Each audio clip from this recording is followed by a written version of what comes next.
Letters from the Front, Part 15, by CZS 5056. 24 Winter, 785. Dear Sis, I hope things are well back home. I also want to congratulate you on getting that job in the pen factory, only if it's until the guy who originally had it returns home. I still remember the time when I was 4 years old and you put a Zilk crate over top of me and sat on it so I couldn't get out, and you called me your pet Aldi. I can hardly believe that it has been 4 years since our parents died. I can sometimes feel as if they are here with me in my trench. I can almost hear Mom telling me to clean up the dugout. What if I were to bring a Wonera here? As if I would ever do something crazy like that. And besides, it's little more than an air-made hole in the arid dirt, and it gets everywhere. I can almost hear Dad telling me to stop slouching. Lately, I've had this feeling of dread come over me. As if something terrible will happen to me. I don't know if it has something to do with the battle that everyone thinks will happen soon, or what exactly, but everything seems to be more gloomy. The letters will not tell us anything, but we all know an assault is coming soon.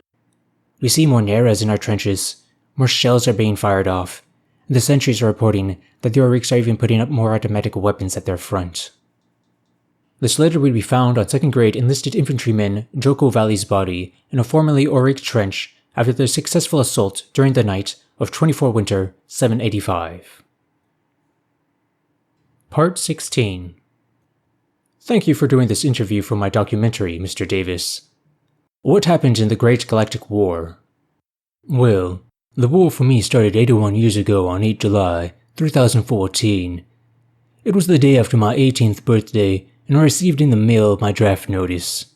You see, back then we could register when we were 17, and if we were drafted before our 18th birthday, we could tell the recruiting officer that we were 17, and we would then be given an excused absence until our 18th birthday, or work some menial job like hanging recruitment posters or sorting mail. You know, stuff like that with your parents' permission. My mother was so upset that she spent the whole night in tears because she couldn't stand the idea of her youngest child being killed on some planet hundreds or thousands of light years away. I was excited to be drafted because all my friends who were older had already volunteered or had been drafted into the army. I, of course, hid this from my mother, but I felt like fortune was with me at that time, since it was all I really wanted at the time. We were all young and stupid enough to think that it would be a grand adventure, and we'd all come home after a brief war and live life as if nothing happened. We never thought about the real possibility of getting killed or coming home physically or mentally maimed. Oh, how wrong we ended up being. After training, I was assigned to the 5th Infantry Division and was sent to Dar Jar. I still remember my first night there. It was the night of 15 December, 3014, and it was so cold. The cold went right through our uniforms. It didn't matter how many layers we had on, or how thick the gloves. It just went right through everything, down to our very bones. The only thing that kept us from freezing that night was the blankets that we put against the door of the dugout shelter to keep the cold out and huddling together to share our body heat. We were explicitly told not to light a fire that night, or any night, because the officers feared that it might tell the Titans where we were in our trench with the smoke, or might even light up a small section to silhouette a man against the flame. The sun rose in our eyes every day, and so we were told to be extra careful in the morning, since the Titans could use the morning sun to blind us in any attack they might launch against us. After being shelled that day, and the day after, that is exactly what they did. They shelled us for 2 days and nights, and on the morning of the 3rd day, which was just my 4th day in the army on campaign, they attacked us. They crossed no man's land in their armored troop transports, speeding like they were trying to outrun the devil himself, and we opened fire with our guns. Our small arms were useless against their armor, but we did manage to knock out 2 of them with very lucky mortar fire. But it was overall ineffective, since they still managed to cross.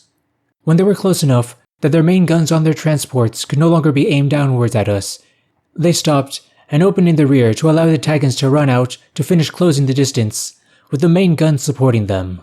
Our automatic gunners just kept their trigger pulled on their plasma guns until the barrel got too hot to continue, and they had to replace the barrel every 20 seconds. Oh my, we killed so many of them. But at the same time, were no match for them in the end. Air power didn't play much of a role, since we were in relatively deep, narrow trenches, with lots of turns to provide supporting crossfire, so they couldn't strafe us well, and any bombs they dropped on us would land on either side of the trench, unless they were really lucky. But once the Tagans got close enough, the bombs had to stop, or else they would be bombing themselves. When they came out of the transports, they lobbed grenades at us and fired their own particle beam rifles at us, so their engineers could cut our barbed wires in front of us. And when they finished cutting, they poured into the trench. Oh, I was so scared then. They would swing maces trying to break our ribs or split our skulls open, and we could only try to respond with our combat knives, trying to stab them like they taught us in training. What seemed like ages, but was really only something like minutes. We were trying to make a run for it to the back trenches, where reinforcements were at, and about half of us barely made it there. I felt so terrible for leaving our wounded there, but the situation was either get out as fast as I can, join the wounded, who could be taken prisoner, or join the dead. I also felt like I had let everyone I knew down by running for my life. We lost that trench because reinforcements didn't arrive in time to push them back. We ran until we found more human units that was being organized for a counterattack, since the commanders figured their initial assaults would succeed. I ran into a regiment of men who said they were the 17th Dutch Regiment, and they asked where I came from, to which I told them, 3rd Kenyan. That was when they started to ask why we were running, and I told them of the attack that happened. They then asked me if I wanted to fight with them, and since I couldn't find anyone in my regiment to join with, I said yes. When the Tagans came to where we were now, about 2 hours later, they were pushed back by very precise rifle fire, and we held onto the position until about an hour before dusk. They received orders to counterattack at dusk, where the sun would be in their eyes during the attack, and when the time came, they allowed me to go fight with them.